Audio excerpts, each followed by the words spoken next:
Welcome into Monday Mornings with Matt and Kevin here on the Catholic Family Podcast. These two will debate real-life issues from a Catholic perspective every Monday at 9 Eastern. Topics that come up around the dinner table will be given the truth treatment with no punches held and no falsehood left standing. Sit back, relax, grab your cup of coffee, and enjoy the show. Here are your hosts, Matt and Kevin. Well, good Monday morning to all you lovely people out there listening to Matt and Kevin. Well, on a Monday, I guess that's fitting. I mean, you may be listening to it on a Tuesday. That's also okay. Ironically, we're recording on a Sunday. So, it's kind of like it's a title, and I guess we publish it at a certain time. But you can listen whenever you want, though. We would recommend that you listen to it with a cup of coffee if you can. I know Matt's a big coffee guy. We actually want to talk a little bit about nutrition and diet. Neither of us we're not even remotely experts. It's not even something that we know that much about, but we're just going to give it a shot. Because honestly, Matt and I came down to about 5 minutes before, which we've done in the past. I mean, kind of like, what are we going to talk about today? But we actually do have one interesting thing that we've talked about. We've talked about it before on this podcast. Obviously, it's actually how Matt and I, really how we met, I suppose you could say, is kind of on Twitter, of going back and forth with R&R groups and State of A contests, etc. So there's a reason why we talk about these things. Again, that's why we started the show. We had an interview way back when. Boy, how long have we been doing this, Matt? Like 2 years, it feels like. 2022, September 2022. Unbelievable. So we've been doing this a long time, and we've talked about the R&R movement a lot.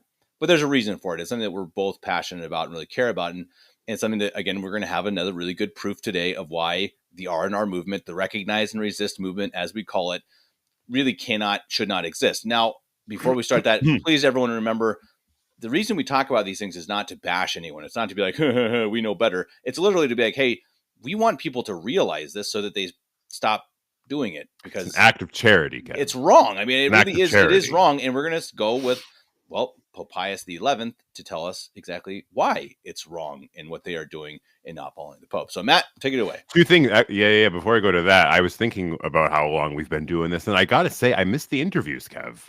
I came on here. Remember, I came on here and I did an interview, and you had a whole bunch of great guests, and kind of went away, didn't you? We should do that. I mean, it's so easy with these things to get lazy. You just like, let's spend 30 minutes talking about something. But no, you're right. We should. I imagine those were so good. You had Colleen, Amanda, and a whole bunch of other people. I thought that was because you see all these people online, right? You see them in your newsfeed. Sometimes you interact with them almost daily, weekly, what have you, and you really don't ever get to put a voice or a face or a story to the name. So I thought that we should.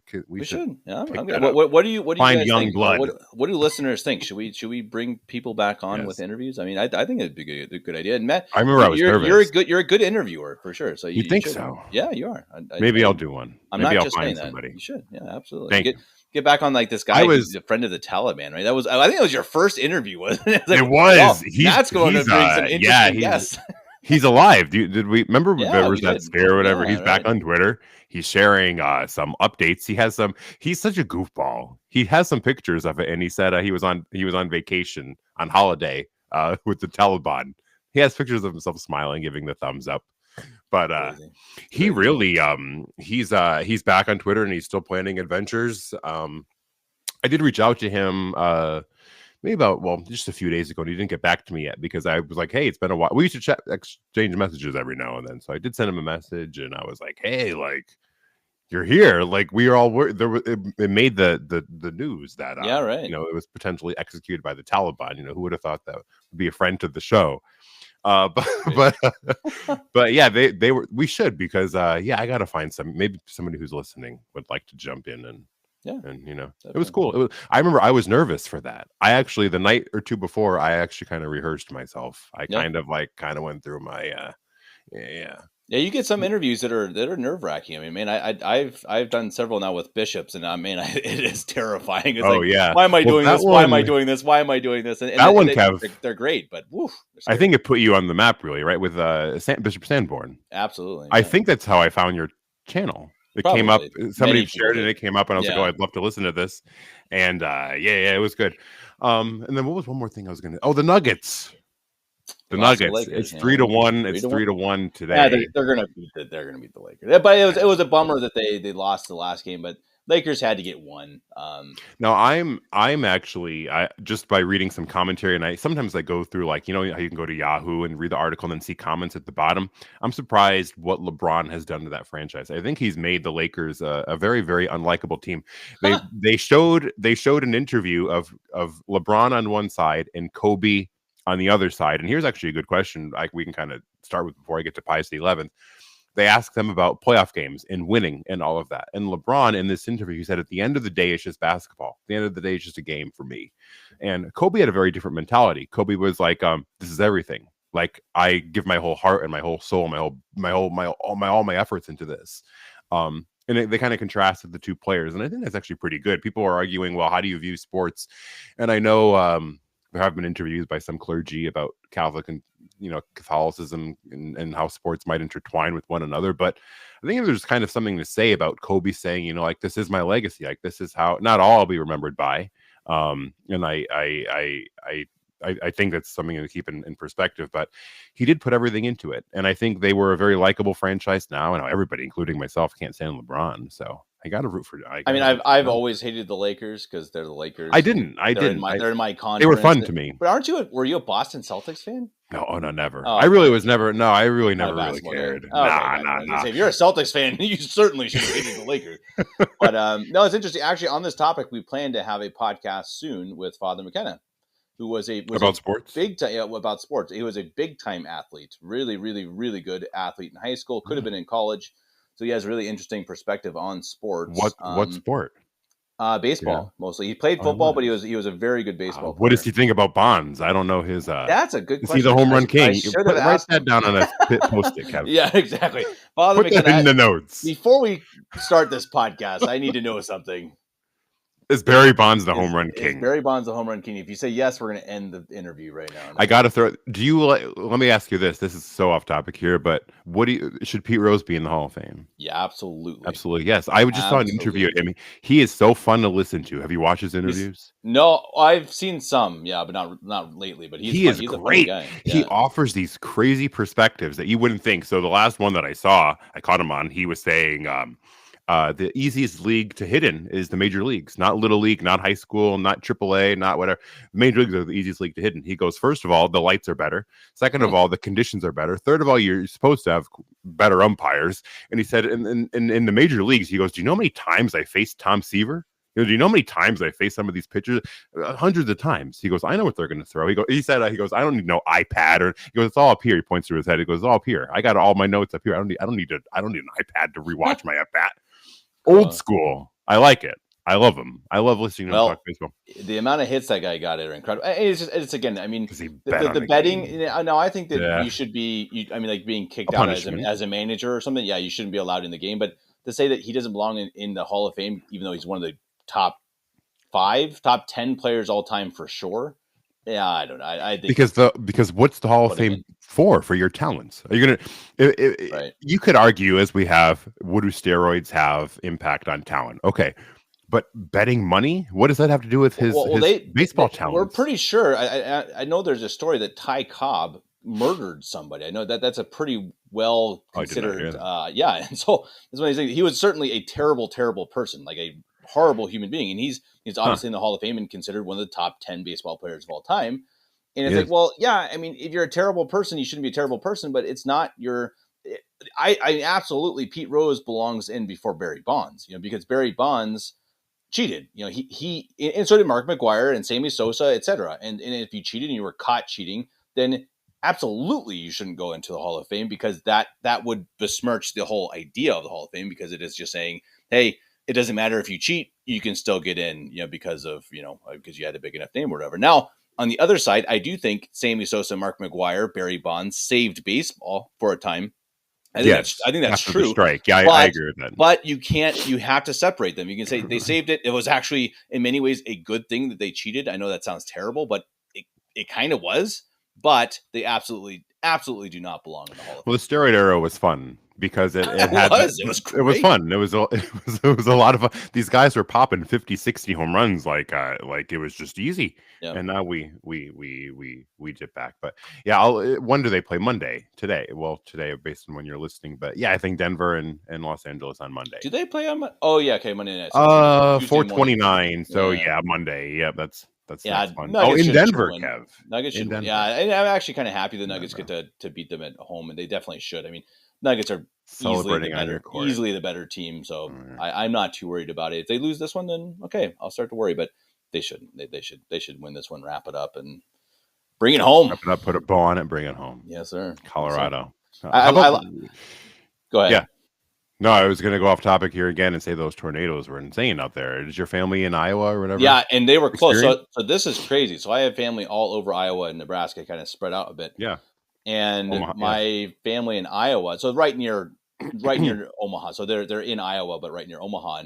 And like I think they said 2 or 3 houses down from them is destroyed or very knocked down. I don't know the exact amount of the damage, but my dad sent me a video the other day, or sent the family a video, and it's pretty wild. I mean, really, really crazy. I mean, they ripped through there, and the biggest one that was recorded is it was again right outside of Omaha, and one of the more popular, at least this is what I've gotten from it, was that one of the more popular videos was actually recorded by like the sister of someone that we know who goes to church there. So it was, it's very connected with people in Omaha, and some really, really wild storms.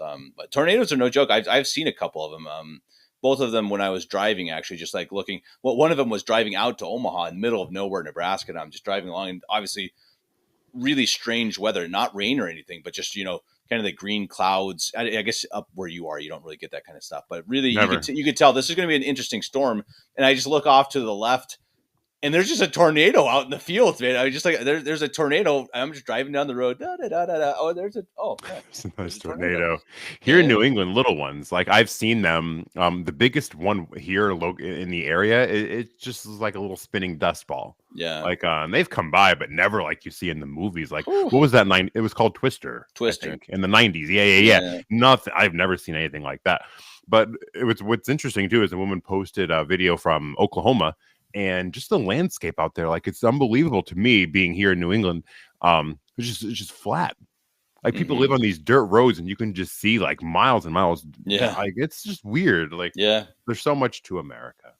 It is. The plains are like, I don't think I grew up on the plains, but I don't think I wouldn't like to live there now. But I think that it's a beautiful place. It's worth seeing. I mean, certainly, like I had a friend here who's saying that you'd love to travel to the U.S. and like, hey, do a road trip, go on Route 66 across the U.S. I think that would be so cool. Yeah. I would love to do that someday. Maybe someday when I retire or when I come back to the U.S. and just go down that whole, that'd be so cool. Just see all of America, truly America along the stretch. That would be so someday. And I think too, when you find, when you go through these villages and these small towns, whatever, you find out that America is not what is portrayed on the news. Because so many people, and I think I told you this, Kev, we had one of the jobs that I once had, we had somebody visit us. She was 19 years old. She never traveled at all from Germany. And she was shocked to see like people live like quiet, simple lives because they portray America as New York City or Los Angeles and all that. But like, no, here we are in our little houses in the woods with rivers and streams and sunshine and animal. Like, there's a lot of misportrayings of it. But anyway. Speaking of portraying things falsely, right? Yeah, let's talk about. I do like though how we kind of we went from rambling and like, okay, let's talk about Pius XI and then into sports. So apologies to Pius XI. We know priorities generally. Save the best for last. Exactly. I like it. Save the best for middle. Save the best for middle. Anyway, go ahead, Matt. I've always said Pius XI. Actually, this is related to Pius XI. He was probably, well, I think you have to say Pius X because how could you not? He's canonized, but Pius XI is probably my favorite saint in the Pope in the last maybe 100-ish years. And one of the reasons why is because when I was I remember listening to Mario on Novus Ordo Watch's podcast long before I ever espoused the position. And one of the things that he said was, stop taking my word for it. Stop taking Taylor Marshall's word for it. Stop taking whoever's word for it. Read the works of these popes. And so I said, all right, fine, whatever. I will. And I read Mortalium Anonymus by Pius XI. That was the first encyclical that I read of pre-Vatican. And I remember reading that and thinking to myself, this is how I dreamed a pope would actually speak. This is how I thought a Vicar of Christ would talk. It was firm, it was uncompromising, it was so full of Catholicity, it was just unapologetic and so stern and charitable and loving and harsh, but soft. It was just this beautiful piece of work that I've read the thing, Kev, on it probably like 50 times, and I will probably read it 51st now that I'm talking about it. I'll probably read it after we hang up here. It's just so full of beautiful Catholic doctrine. And when I read that, I was like, wow, like this is how popes once spoke when I was still, in Recognize and Resist. So he has another beautiful work that, in my opinion, and I put this out there over the weekend, in one paragraph, I feel like he destroys the Recognize and Resist position. He touches on, in one measly little paragraph, he touches on all of the points, all of the positions, all of the arguments that they put forward. He annihilates in his encyclical Casti Connubii. So that's C-A-S-T-I. If people want to look it up, I always like to do that. C-A-S-T-I, and then Connubii, C-O-N-N-U-B-I-I. And I'll read it because, and real quick, why you not? can actually check out that entire encyclical. I published that a couple months ago now, so I recorded that. Read the whole thing on this podcast. So yeah, so after we talk about this, go ahead and go check out the whole thing. A lot of it's about marriage, really, or a big chunk of it, or the family, and right. Very interesting, very very worthwhile, very worthwhile. I highly recommend, after you listen to our podcast, go listen to that. It's pretty long. I don't want to say an hour, but cut it in chunks because it's beautiful. Absolutely. Yeah. Anyway, sorry. Go ahead. Yeah. No. Here, I'll go through it. For it is, so here's Pius XI. He starts, it is quite foreign to everyone bearing the name of a Christian to trust his own mental powers with such pride as to agree only with those things which he can examine from their inner nature, and to imagine that the church, sent by God to teach and to guide all nations, is not conversant with present affairs and circumstances, or even that they must obey only in those matters which she decreed by solemn definition. And I'm going to stop there really quick, only because how many people do you hear say, well, did he say it ex cathedra? Or I can only, that was me at one point. I didn't, if he didn't say it ex cathedra, then I don't care what he says. I don't have to assent to it. I don't have to pay any mind to it. So he starts off saying that it is foreign to anyone bearing the name Christian who believes that they must only listen to the Pope when he has decreed something by solemn definition. And then he continues, as though, I love this part, as though her other decisions might be presumed to be false or putting forward insufficient motive for truth and honesty. So, I mean, that, and there's two more sentences that are even more beautiful than that, but the argument that so many of these people put forward is, well, it's not ex cathedra, therefore I could ignore it. And he just goes right on, he hits a grand slam here by saying that those people, that they feel they only have to obey in matters which are decreed by solemn definitions, as if her other definitions or decisions might be presumed to be false. Right. So, I mean, that there just annihilates. Do you want to say something? Well, and just, I mean, tell me if I'm wrong, Matt. And I want to really state this clearly. I'm no theologian. Neither of us is. But I mean, the way I understand it is, I really should probably talk to a priest about this. But I think that it is, with infallibility, my impression of it is that there's like two forms of infallibility. So you have the infallibility from ex cathedra, pretty much means that's set in stone. The church can never change it. Like that is like a revealed doctrine. It is, right. That is right. Revealed by God, a dogma. Exactly. That is in stone, done forever. Now, the infallibility that we get from the teachings of the church pretty much means that we are infallibly protected from error. Like if we follow the teachings of the church, we are infallibly sure that it cannot err. And so that's the infallibility of that side. So people always say, well, you can only teach infallibility from ex cathedra. It's like, well, no, it's a different form of infallibility. Again, that's just the way I understand it. That is not, I'm not saying it at all. That's an expert's opinion, but does that make sense, Matt? That's how I view it. That's exactly it. That's exactly it. So obviously, when the Pope speaks of cathedra, he uses that formula: we define, we decree, we proclaim. When speaking those dogmas that are revealed by God, right? Like you think of I think of Pope Pius XII talking about the Assumption. I think of Pope Urban VIII talking about how every human creature is subject to the Roman Pontiff. Using that solemn formula, we define, we proclaim, we decree. He's invoking his supreme authority to teach us that divinely revealed dogma by God. But yeah, that ordinary magisterium, which functions daily, it's universal. It's 24/7.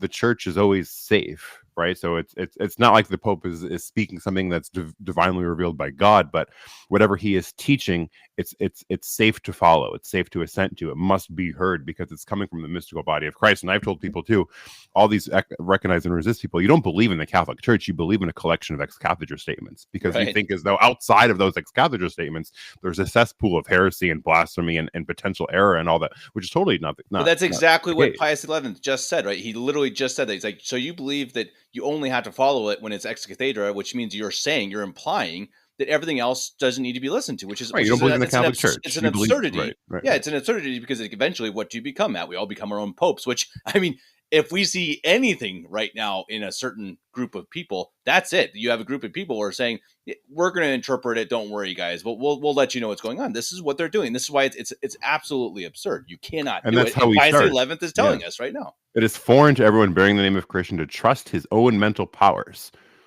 And I know there's been so many tradcasts on this, which I love how he brings it up there every time. The Holy Roman Catholic Church decrees, and then you've got to Google it to see if you can accept it or not. And people it's serious. People really. I was one of them. So he continues here, and he says, after he puts all that out there, he says, quite to the contrary. A characteristic of all true followers of Christ is to permit themselves to be guided and led in all things that touch upon faith or morals by the Holy Church of God through its supreme pastor, the Roman Pontiff, who is himself guided by Jesus Christ, our Lord. So he talks about all that is being taught, because people mix this thing up too, and he words it so articulately in just one sentence. All of the things taught by the Holy Church of God through its supreme pastor, the Roman Pontiff. When the Pope teaches, the Church teaches. And it's so beautifully intertwined and articulated that whatever he is putting forth doesn't have to be ex cathedra. When he is speaking, when he is teaching, we take it by him being guided from Christ himself. And I think so to just, yeah. Sorry, I just think that the other argument that you'll hear about that then is that they'll say, well, he's not actually, when he's giving these interviews on an airplane, he's not actually teaching that. And it's like, well, okay, I mean, okay, the letter of the law, someday a true pope will come along and define it as having been one way or the other. An airplane interview, man. Right, and that's will show up in Denzinger. And it's true, but I mean, yeah, but it might though, because no, it won't. But it won't, because it's not a true pope. But the point is that it is a public statement. It's literally publicly. The Holy Father is speaking to the media, and it's when the Holy Father speaks publicly. I mean, if we don't accept that as teaching when it's publicly given, then again it becomes subjective. It becomes, oh well, I don't know. No, okay. So I think if the issue is if it's private, if he's having a private conversation with us and says, oh, Barry Bonds didn't go, shouldn't go into the Hall of Fame, then that's just his private opinion. Now, if he's doing something publicly and saying, here is my opinion on gay marriage, and laughing about it or whatever, that's public. That is teaching it has to be, because otherwise, again, we're just subjectively saying, is it not, is it, or is it not? And we listen to Taylor Marshall eventually, which is silly. If you think about it too, if you kind of bring it a few levels down, we apply these principles to everybody but the man these people call the Vicar of Christ. If we were on an airplane and there was a true priest on the airplane and he starts to maybe teach or to catechize or whatever, we would stop what we're doing and probably want to listen. The priest is speaking. If you're around a bishop or whatever, as we have been for when I got confirmed, a bishop was here, and all of those things, you kind of stop what you're doing and you listen. So the Pope being the master, as Pope Pius X called the Leo XIII, the master of all that is to be believed and practiced. He is the supreme pastor, the supreme teacher. So if he's talking, we should stop what we're doing and listen. And you see these examples in Scripture too, like every time Peter spoke, every time Peter addressed the crowds, it says quite frequently, debate stopped, or the crowd quieted, or whatever, or debate was over. It didn't matter it was ex cathedra or not. The supreme teacher of all Christians was teaching, and it's just common courtesy. I mean, if a principal for a school, if he were to speak, everybody shuts up. A manager was to address an office group, everybody shuts up. The manager's talking to all of it, like your supervisor, whatever. There's this respect with authority that's addressing us. And when the Pope is speaking, even if it's on an airplane, like we at least owe it assent or to listen to. Well, so and I would say too that again, I don't know this. This is purely my opinion. I'm not a theologian. Again, mark that down, everybody. If you have questions, talk to a priest. But my thought on it is, if the Pope let's say he's the true Pope. Let's say Bergoglio is the true Pope, which obviously we both don't believe, but let's say he is, and he is giving an interview on an airplane.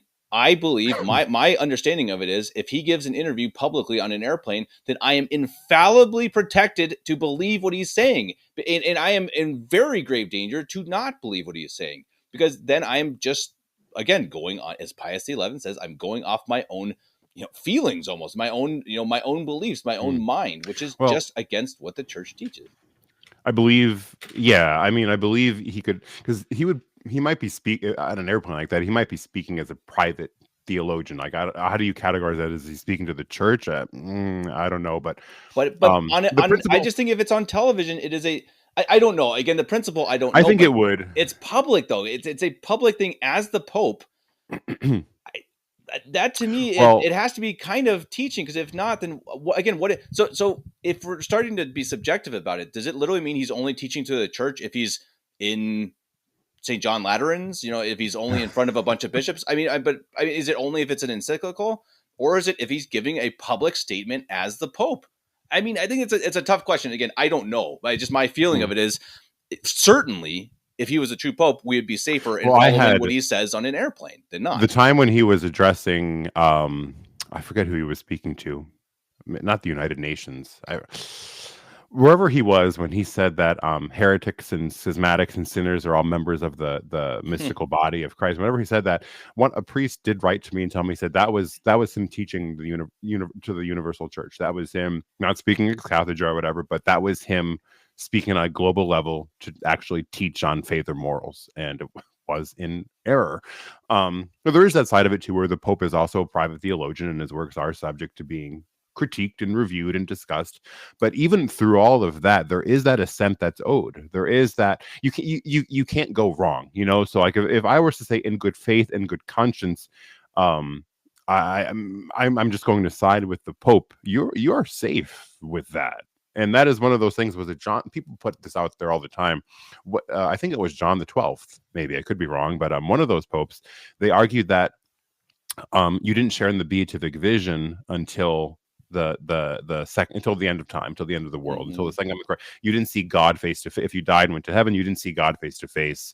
You didn't share in the beatific vision until the final judgment. And the Pope, I believe it was John the 12th, privately at the time adhered to that position. He was wrong, but he adhered to that position. And the thing to kind of consider here is, well, first, the church didn't teach on this yet. It was up for debate. The church didn't settle this matter. So there was no definitive answer yet. The church was still working through it. And you could say that, I do souls who die see God face to face right away, or are they spared the beatific vision until the second coming? If you were to say to yourself, the church hasn't spoken on this issue, and I'm going to side with the Holy Father, you are infallibly, quote unquote, safe here. You are wrong in doing so, but it's not a heresy. You're not condemned, and you're siding with the Pope, with the Vicar of Christ. It's perfectly safe and good and holy to do. So people mix these things up all the time, but that's something that really needs to be considered. Is like you were saying, if the Pope is truly the Pope, as we all know Francis is not, it is infallibly safe to always side with him. You're always safe when you're with the Pope. I mean, that was I think Pius XI or the 9th put this out forward too. The criterion of every Catholic is his commitment or his clinging to the Pope. That's it. If you're not sure, you don't read the Bible and interpret on your own. You say, I'm with the Holy Father. And that's really the bottom line. Well, and again, Very I mean, simple. Christ gave that to St. Criterion. Peter, right? He said, upon this rock I will build my church. I mean, this is like the foundation of my church is being built upon you, right? I mean, right? That's, again, as far as I interpret it, that's what it means. And I guess I've heard there are other interpretations. Right, on this rock, yes. On this rock, right. on you are the rock. You are the rock. unshakable You rock. are the Pope. Yeah. So future popes. So it's not like Christ was just like, oh yeah, you're a little better than the rest, and you can have a little bit of a signature place, or that is why. No, I'm building the church upon you. That is why St. Paul can say the church is a pillar of truth, because it's built on the rock. It's built on Peter, and the Pope prevents the church from falling into error.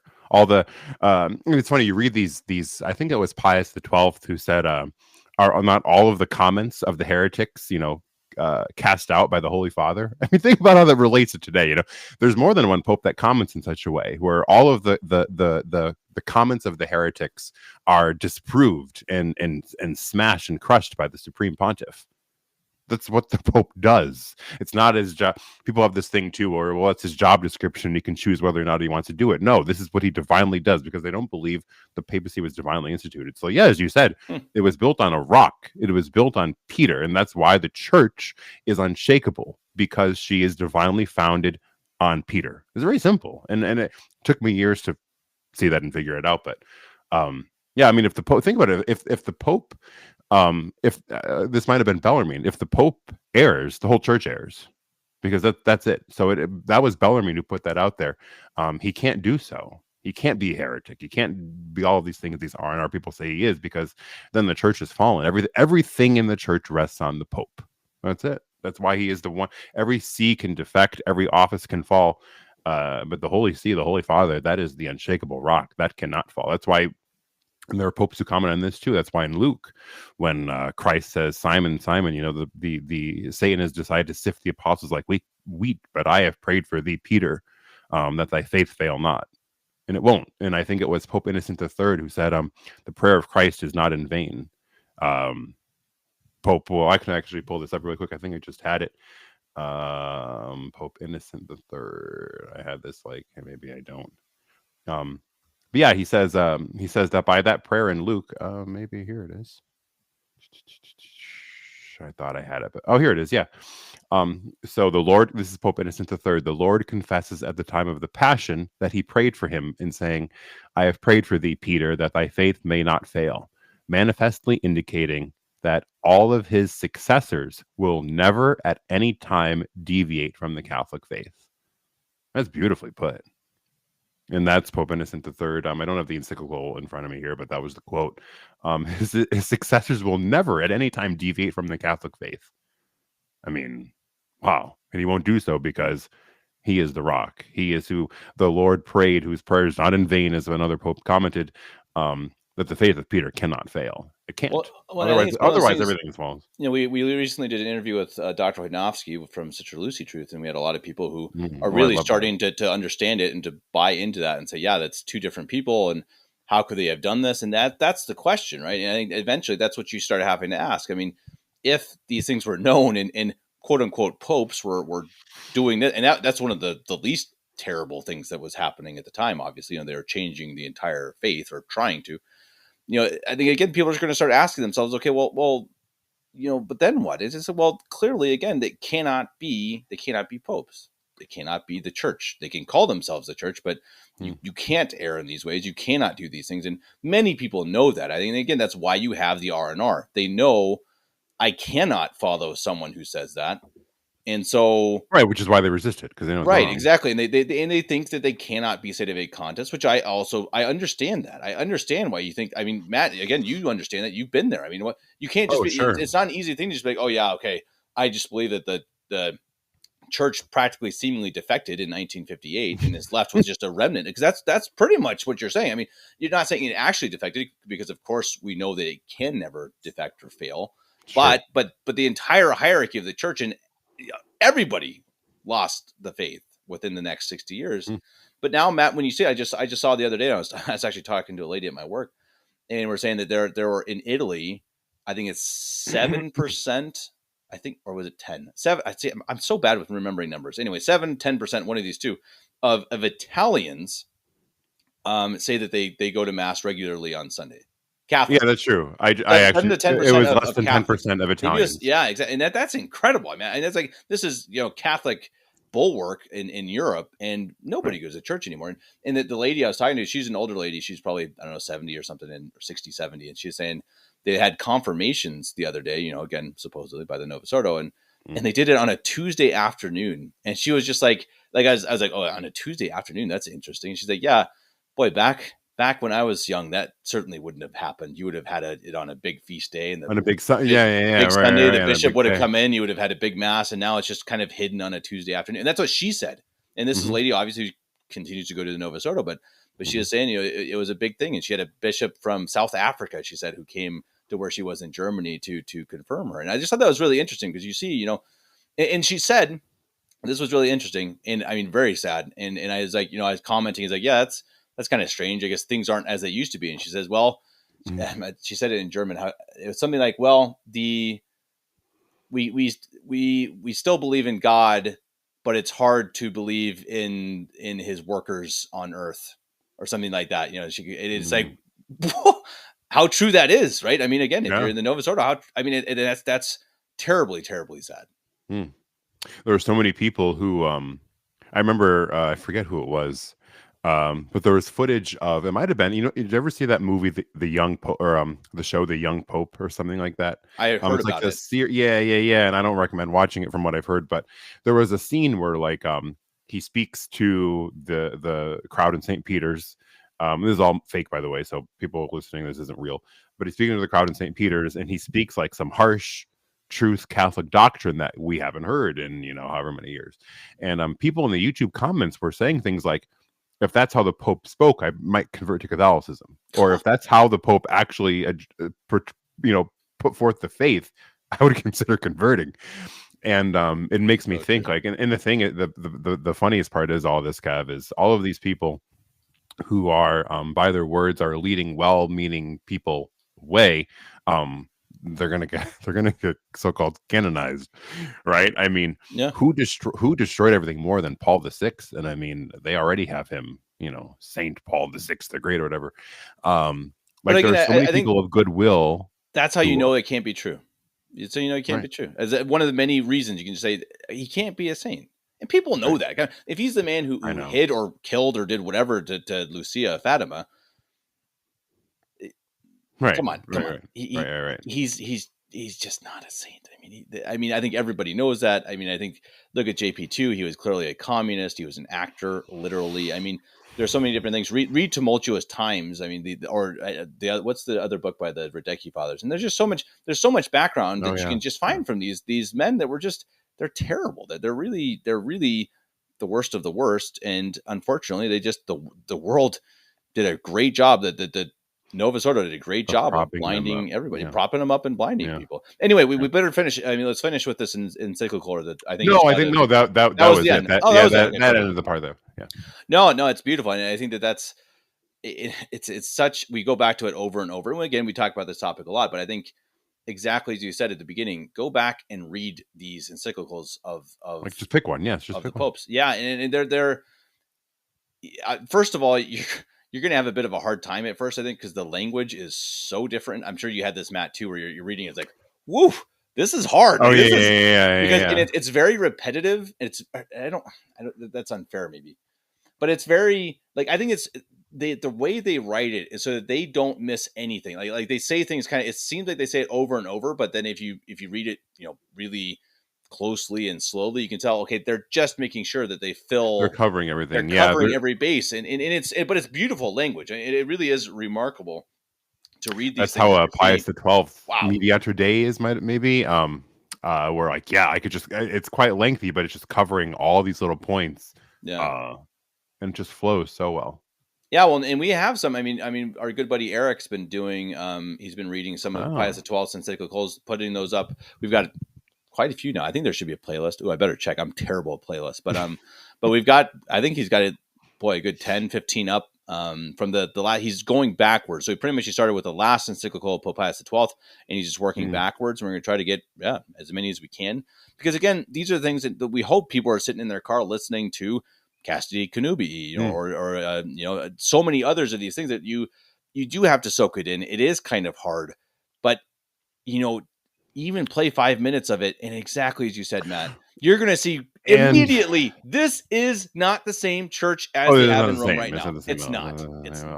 I have read, like I said, I've read Mortamium Animus however many times, and I'll still read something where it'll hit me a different way. I'll almost be like, ooh, like you get almost like the chills. Like he worded that so well.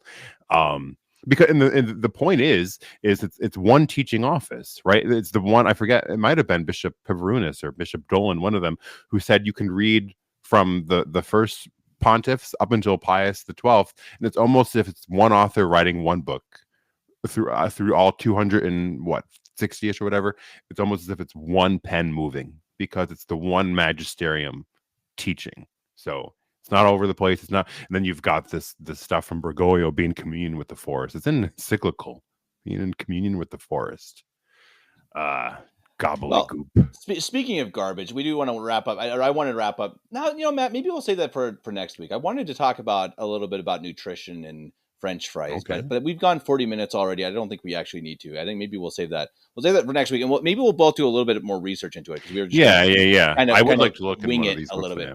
But it's really interesting because, like, my wife's big into it a bit, big into how important your gut is, like literally your stomach, what you eat. And we were talking about a little bit before the show, and how it affects your mind and the rest of your body. And I think it's really true. And it's something that, like, I've had neck problems for years, and I found that it's almost directly associated with what I eat or drink. So like sugar, alcohol, it's inflammation. And so it's inflammation. And I've gone to doctor after doctor after doctor, and no one could figure it out. And finally, I'm just gonna try to do something different and try not to eat sugar. And I felt the best in my life when I went 8 weeks without sugar. No sugar, like, at all. And I felt amazing. Wow. And it just shows you that the things that we eat, and trust me, I'm eating sugar now, and to my detriment, but it's a really interesting topic, and we want to talk about McDonald's French fries, all types of stuff. So everyone stick with us for next week. We'll cover that next week, and whatever else comes up in the meantime. But let us know. Let us know if you have anyone you think we should interview. Right. And if you want to be interviewed, again, Matt's really good at it. And I think we're looking at probably 15 minutes of I don't know, whatever. I mean, something interesting, I suppose, especially if you are an expert of some matter, or, of some, I don't know, book, or I don't know, something. I mean, and if it's interesting enough, let us know. Totally. Reach out to Matt. Matt's on Twitter, Matthew the Sade, right? Is that what you want? To this day, I got to, let me see. Matthew underscore Sade. Yes. Okay. Matthew underscore Sade. You can find me, Kevin89Davis@gmail.com. Let us know. Comment on this video. That's probably actually the easiest. Let us know. Sure, we'll see it if you're interested, and let us know. Let us know what you think about the R&R position, I suppose, and let us know what if you like particular encyclicals. That's actually really interesting too, because I think different people are touched by different ones. Different works, sure. I've only listened or read a few of them, to be honest. I have a hard time struggling through them. I'm not like Matt, who reads them all the time. My brain just can't. I can't handle it that much. I have to like it. I understand that. But like when I do it, I'm really I feel more full, like more full of the faith, like more like, okay, this, I feel more Catholic, like truly, and it just really is. It's like, wow, I actually feel much more Catholic right now, even though it is kind of like work. It's not like reading a novel. I read one. I had that happen. Might have been Pope Paul IV, maybe, or whatever. In one instance, and after I closed the book, I felt like I was just ready to go out there and just like convert the country. Yeah, there you go. Hey, they just are food for the soul. That's what it's for. That's what it's about. Awesome. Well, everybody, you guys have a nice week. Matt, you as well. Hopefully we'll see you next week. Don't eat too many French fries. Yeah, exactly. Hey, we actually have a holiday on May 1st. I mean, it is a communistic holiday, but hey, if it means I don't have to work, then hey. Oh, you'll take it. Yay for communism. No, I'm kidding. Yeah. It's Feast of St. Joseph the Worker. St. Joseph the Worker, yeah. For those who celebrate it, I suppose. Pius XII gave it to us, so we certainly will celebrate it here, and we will enjoy the day off in honor of St. Joseph. Matt, Till next Monday, God bless you.